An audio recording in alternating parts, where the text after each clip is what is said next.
Hello guys, welcome back to another video. Today we're going to be talking about a particularly niche topic. We're going to be talking about one exercise in particular. Now this exercise is very overlooked in my opinion.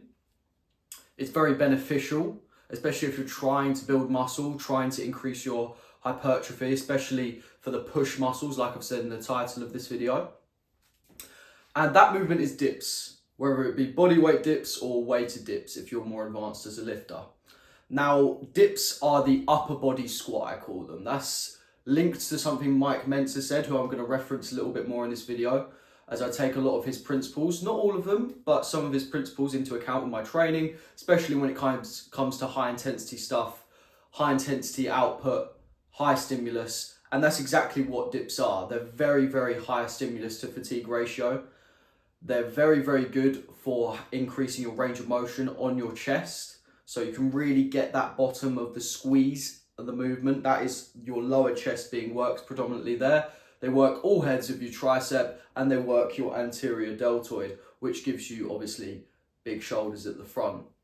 Now your anterior deltoid is hit a lot through other movements anyway, but I believe this is the most beneficial return on investment push movement you can do overall. Another beneficial thing about dips is that they're low equipment and high output, so as long as you have two straight bars that can manage your body weight or the weight you're loading on with when using a sort of weighted dip belt, that actually is more difficult, getting the weighted dip belt, getting the weight there and having that stable process when doing so, than actually finding the equipment for the dip itself. So yeah, make sure you're careful, make sure your dip belt is hooked on properly, because I've had some malfunctions, to put it lightly. So yes, be careful with that.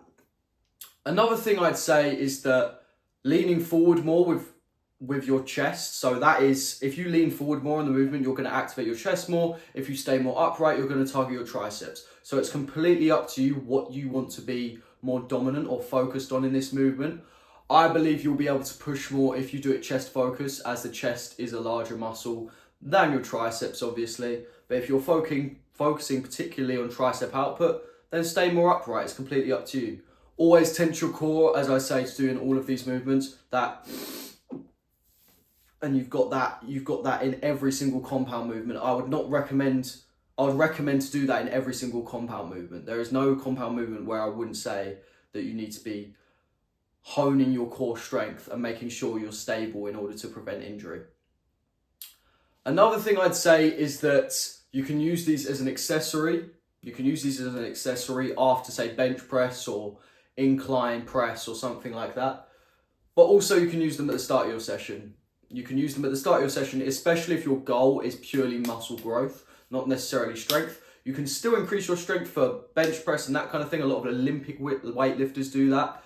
But if we're purely talking about muscular growth in this video, and I'd say that doing about 6 to 10 reps properly focused, hard, high intensity output is better than a lot of movements where you're just doing, like, say, front raises or push downs or something like that. This is going to give you the best return on investment, as I said before. Now, when completing this movement, you shouldn't be bouncing too much, if that makes sense. You want to be stable, as I've emphasized throughout this video.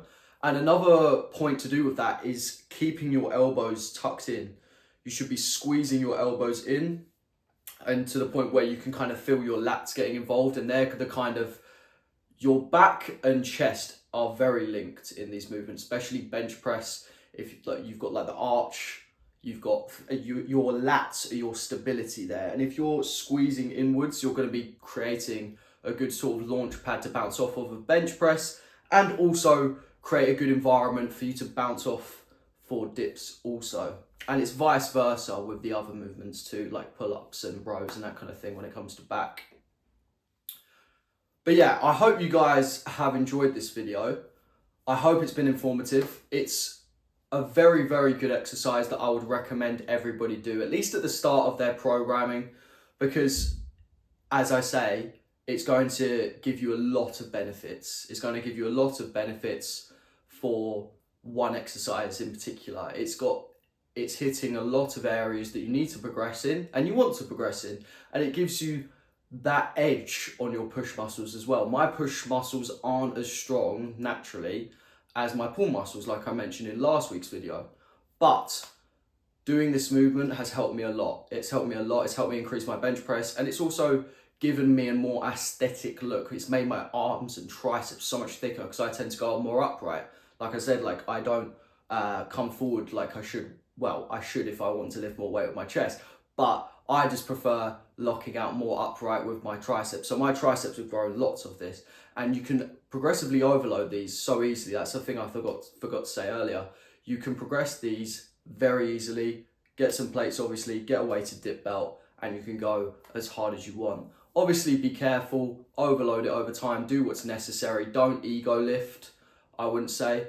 I'd say to train hard, but I wouldn't say ego lift, especially on this movement, because you can, especially if you flare your elbows, you need to avoid injury with your elbows and your shoulders here. A lot of people get a lot of ag, a lot of jip in their shoulder, or their elbows, or their wrists. So make sure you're doing the movement correctly with good form.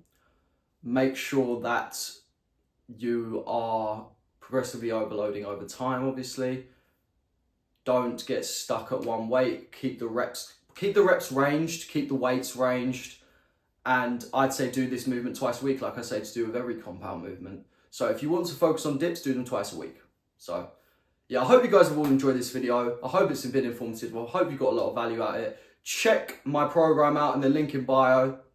And also check out AMP's pre-workout. Use my affiliate code for 10% off, and I shall see you later.